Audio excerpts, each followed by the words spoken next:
നമസ്കാരം. ഒന്നാം പിണറായി വിജയൻ സർക്കാരിൻ്റെ കാലത്ത് ആരോഗ്യ വനിതാ ശിശു വികസന വകുപ്പുകൾ കൈകാര്യം ചെയ്തിരുന്ന മുൻ മന്ത്രി കെ ശൈലജയ്ക്കെതിരെ പാലത്തായി പോക്സോ കേസിൽ കോടതി നടത്തിയ വിമർശനങ്ങൾ കേരള രാഷ്ട്രീയത്തിൽ വലിയ ചർച്ചാ വിഷയമായി മാറിയിരിക്കുകയാണ്.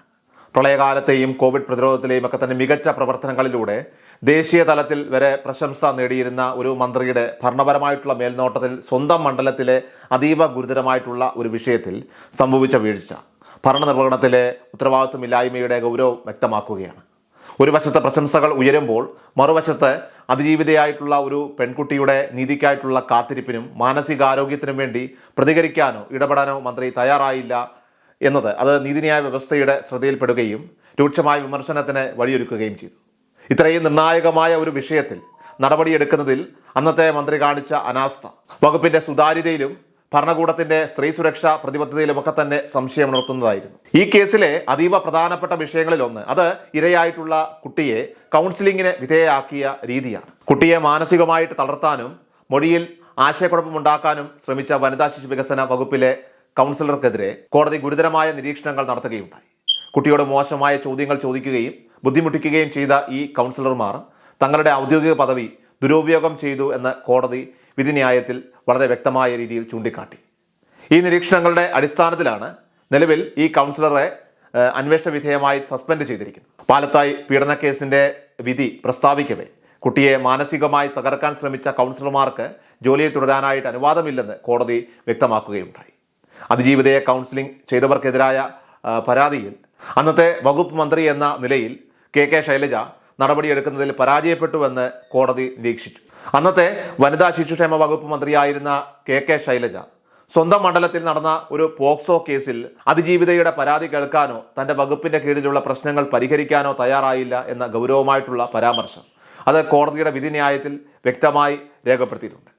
ഒരു പെൺകുട്ടി പീഡിപ്പിക്കപ്പെട്ടുവെന്നും അവളെ കൗൺസിലിംഗ് ചെയ്തവർ മാനസികമായി തളർത്തിയെന്നും നേരിട്ട് അറിയിച്ചിട്ടും ഒരു ചെറുവിരൽ പോലും അനക്കാനോ പരാതി പരിശോധിക്കാനോ മന്ത്രി തയ്യാറായില്ല എന്ന ആരോപണവും അതിശക്തമാണ്.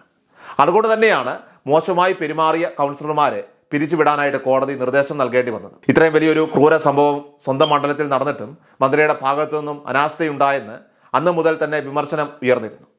നീതിയോടെ കണ്ണടച്ചുവെന്ന ചോദ്യം ഇപ്പോഴും പൊതുസമൂഹത്തിൽ നിലനിൽക്കുകയാണ്. കേസിന്റെ തുടക്കം മുതൽ തന്നെ പോലീസ് നടത്തിയ ഇടപെടലുകളിൽ ശക്തമായ സംശയങ്ങൾ ഉയർന്നിരുന്നു. 2020 ജനുവരിയിൽ സംഭവം നടന്നിട്ടും പാനൂർ പോലീസ് കേസ് രജിസ്റ്റർ ചെയ്തത് 2020 മാർച്ച് 17-നാണ്. പ്രതി RSS പ്രവർത്തകനാണെന്നതിനാൽ തന്നെ ഭരണകക്ഷിയുടെ പക്ഷത്തു നിന്നും പോലീസിന്റെ ഭാഗത്തു നിന്നും പ്രതിയെ സഹായിക്കാനുള്ള ശ്രമങ്ങൾ നടന്നതായിട്ടും ആരോപണം ഉയർന്നു. പ്രതി കൺമുന്നിൽ ഉണ്ടായിട്ടും ഒടുവിലായിരുന്നുവെന്ന വിചിത്രമായ മറുപടി നൽകി പോക്സോ കേസിൽ അറസ്റ്റ് വൈകിപ്പിച്ചു. ജനകീയ പ്രക്ഷോഭങ്ങൾ ശക്തമായപ്പോൾ മാത്രമാണ് ഒരു മാസം തികയുന്നതിനും തലേന്ന് പ്രതി അറസ്റ്റിലായത്. ഇതിനിടെ കുട്ടിയുടെ മാതാവ് ഹൈക്കോടതിയെ സമീപിച്ചതോടെയാണ് കേസ് ക്രൈംബ്രാഞ്ചിന് വിട്ടത്. എന്നാൽ പ്രതി റിമാൻഡിലായി 90 ദിവസം തികയുന്നതിന് തലേന്ന് സമർപ്പിച്ച ആദ്യ കുറ്റപത്രത്തിൽ പാനൂർ പോലീസ് ചുമത്തിയ പോക്സോ വകുപ്പുകൾ ഒഴിവാക്കിയത് പ്രതിക്ക് ജാമ്യം ലഭിക്കാനായിട്ട് കാരണമായി.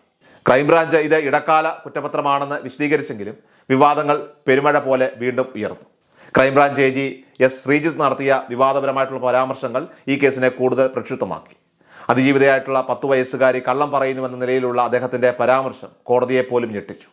കൂടാതെ പോലീസ് റിപ്പോർട്ടിൽ തെളിവുകൾ അട്ടിമറിക്കാനുള്ള ശ്രമങ്ങൾ വ്യക്തമായിരുന്നു.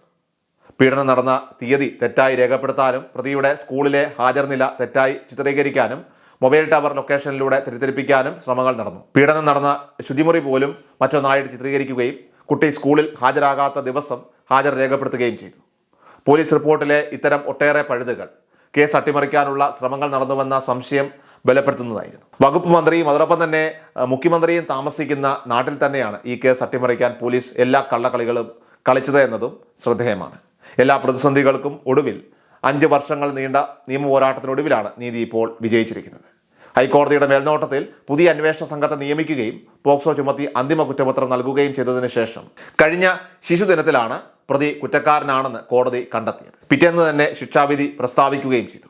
ബലാത്സംഗ കുറ്റത്തിന് പ്രതിക്ക് 40 വർഷം തടവും പോക്സോ നിയമപ്രകാരം ജീവിതാവസാനം വരെ ജയിൽവാസവുമാണ് കോടതി വിധിച്ചത്.